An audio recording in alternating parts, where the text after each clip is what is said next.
It started as a routine missing person case. No signs of forced entry. No signs of a struggle. No clear suspects. Just a quiet suburban home, and a basement no one thought to check. But when police finally walked down those creaking wooden steps 3 days later, what they found didn't just add a new detail to the case. It completely changed it.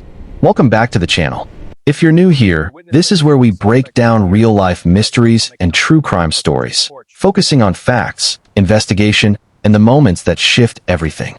Today's story is about how one overlooked space inside a home turned a confusing disappearance into something far more disturbing. Let's begin.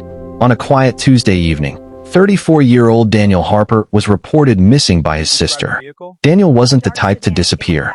He worked remotely, checked in with family regularly, and rarely left town without telling someone. When he missed 2 calls and didn't show up to a scheduled video meeting, concern grew quickly. Police conducted a welfare check at his home. Everything seemed normal. His car was parked outside. His phone was found charging in the kitchen. His wallet sat neatly on the hallway table. There were no signs of forced entry. No broken windows. No overturned furniture. At first glance, it looked like Daniel had simply stepped out. But one detail stood out. The basement door was locked. And according to his sister, Daniel never locked that door.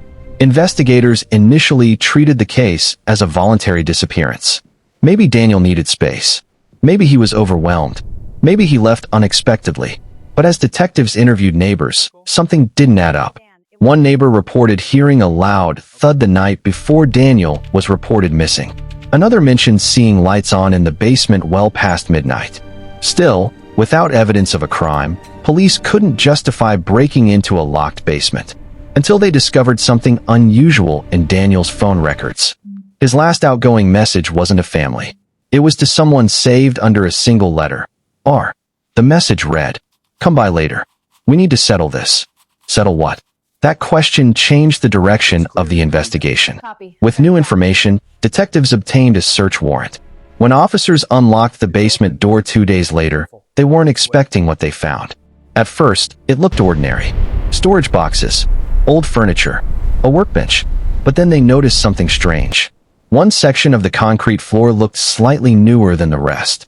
The surface wasn't perfectly even, and there was a faint smell that investigators couldn't ignore. Ground-penetrating equipment was brought in. What it revealed beneath that patch of concrete completely changed the case. Under the floor, officers discovered evidence of recent excavation. Not years old. Recent. And hidden beneath it were personal items that belonged to Daniel, including his watch and a bracelet he wore daily. But Daniel wasn't there. And that meant one thing. This wasn't a disappearance. This was a staged scene. The case immediately shifted from missing person to suspected foul play. Detectives revisited Daniel's message to R. Phone records traced the contact to a former business partner, someone Daniel had recently filed a legal complaint against over missing funds. When confronted, the former partner denied involvement. But security footage from a nearby street told a different story. It showed a familiar vehicle parked outside Daniel's house late that same night. With the basement evidence and the footage combined, investigators were able to piece together a timeline. The newly poured concrete wasn't meant to hide a body. It was meant to delay discovery. And it almost worked. Further forensic analysis of the basement revealed traces of cleaned-up evidence, small but significant. Investigators followed additional leads that eventually led them to a rural property connected to the former partner. That's where Daniel was ultimately found.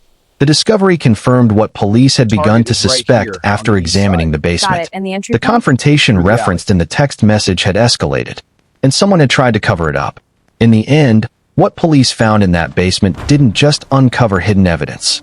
It exposed a carefully planned attempt to mislead investigators. A locked door, a patch of concrete, a detail that seemed small. But in true crime investigations, it's often the smallest detail that changes everything. If police had ignored that basement, this case might still be unsolved. What do you think was the biggest red flag in this case? The locked door, the message, or the concrete floor? Let me know in the comments. If you enjoy detailed, suspense-driven true crime stories told responsibly and fact-focused, make sure you subscribe and turn on notifications. Because sometimes, the truth isn't hidden far away. It's just waiting beneath the surface.